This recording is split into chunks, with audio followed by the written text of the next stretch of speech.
Hey everyone, it's Ivan, kitbadger.com, out here for another gear review, and today talking flashlights. This guy right here, which is the Streamlight Wedge XT. We'll go ahead and start with, what is it? Well, it is a pretty small, pretty thin form factor, easy to carry, everyday carry light flashlight. And with it, there's a couple different modes, some kind of cool things going on with it. But of course, this being the Wedge XT, you may or may not be familiar with the original Streamlight Wedge, so I should probably speak to that real quick. We're going to start with kind of straight out the gate, Streamlight Wedge, the original one, is pretty much garbage.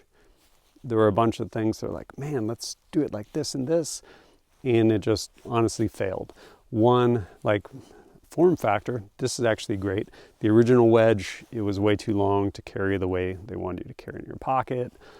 Other things, the way you activated it is basically like a switch on the side, and you would turn it on, and that would be, I think, high, or maybe that was low. I don't even remember, more on that in 1 second. But you turn it on to one setting, and then you had to rock it forward to, I guess it would be the high setting. It wouldn't stay there, you had to hold it.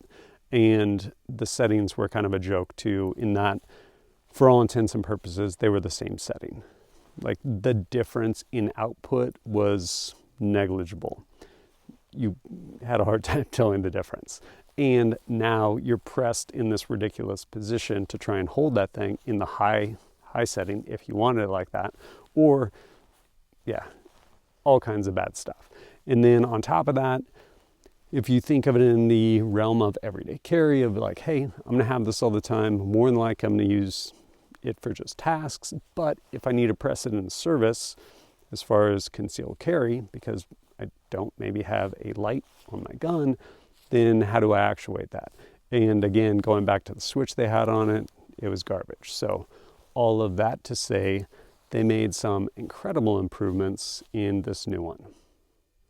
First and foremost, they did an amazing job shrinking the form factor.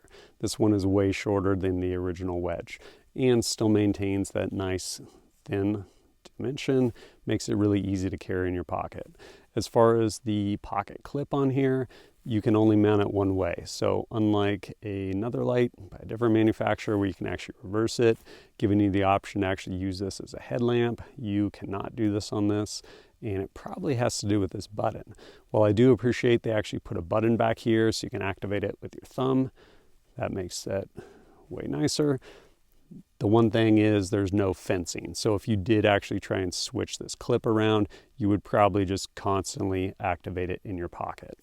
Again, just kind of no fencing around that. I haven't ran into it. Again, you can only put it in your pocket one way now. So I haven't really ran into issues where accidentally turning this thing on. But of course, some fencing up top would alleviate that.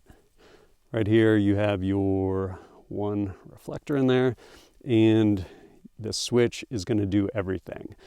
Right here it says, if you can even read that, 5-tap lockout. You can basically lock this thing out so that you can't accidentally depress it.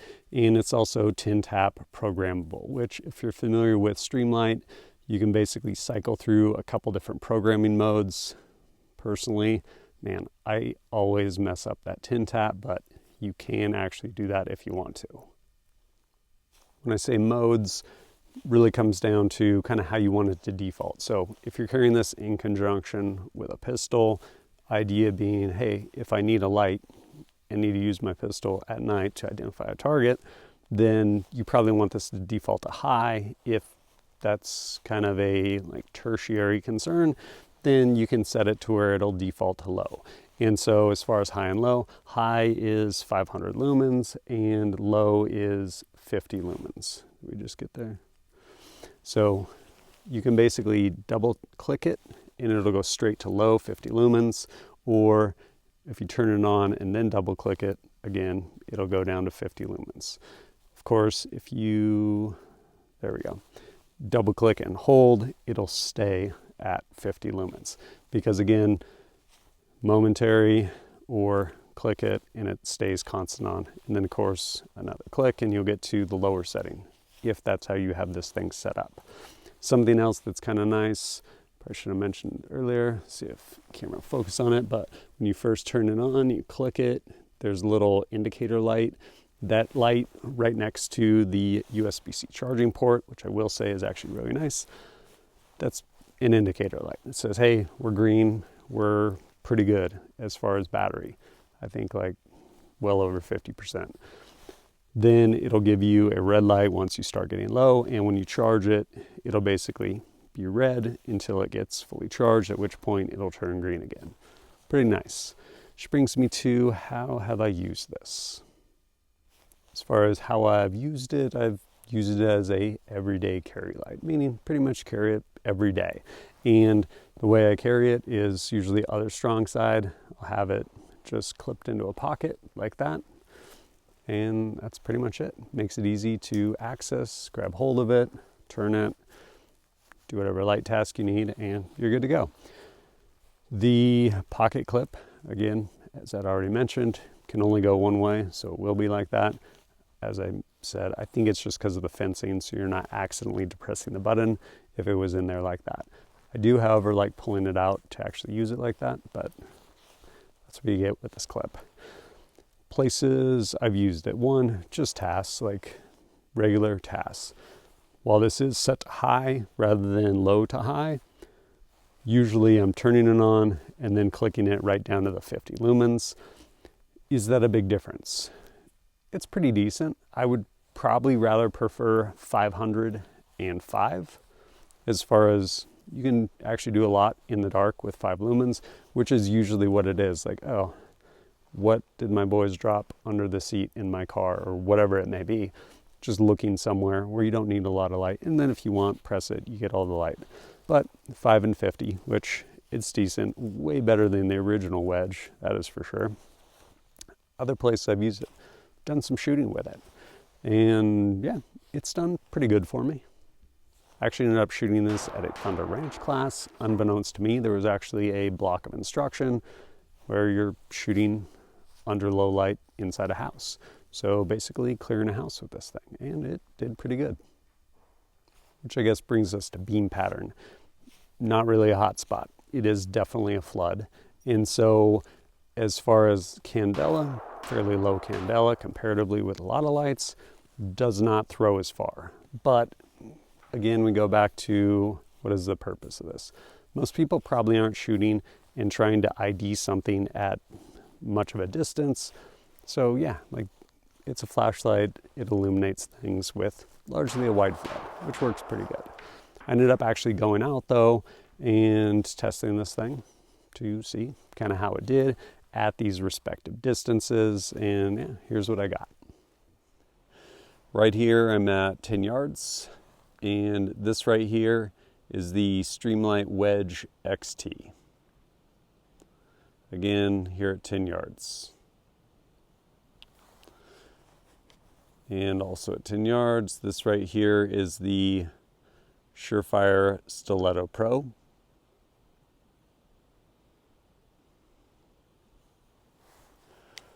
And still here at 10 yards, this is the Surefire Stiletto Pro 2, which looks really bright and uncomfortable.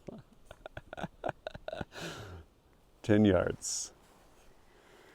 All right, right here, I'm back at 25 yards. This right here is the Streamlight Wedge XT. And again, 25 yards, this right here is the Stiletto Pro. And finally at 25 yards, Stiletto Pro 2. Right here, I am back at 50 yards. This is the Streamlight XT.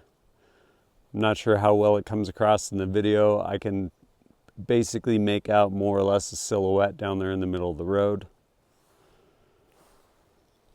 Next up, here at 50 yards, is the Stiletto Pro. Definitely a solid silhouette visually for me. Easy to make out the silhouette at any rate, not much beyond that. And here at 50 yards, the Stiletto Pro 2, where I can actually now see, looks like he has a pistol in his hand. and is reholstering. Yeah, so between the first one and the second one, they were actually pretty similar. Like particularly the first one wasn't bad at all. I could actually kind of see your feet, stuff like that. Even at 25, I would say I was shocked at the difference between the second one and the third one. The third one was incredibly uncomfortable, especially at 10 yards. But even at 25, it was like I couldn't see anything. It actually was. I was surprised how painful it was to look at the light. So, first of all, was that a fair comparison with that other light?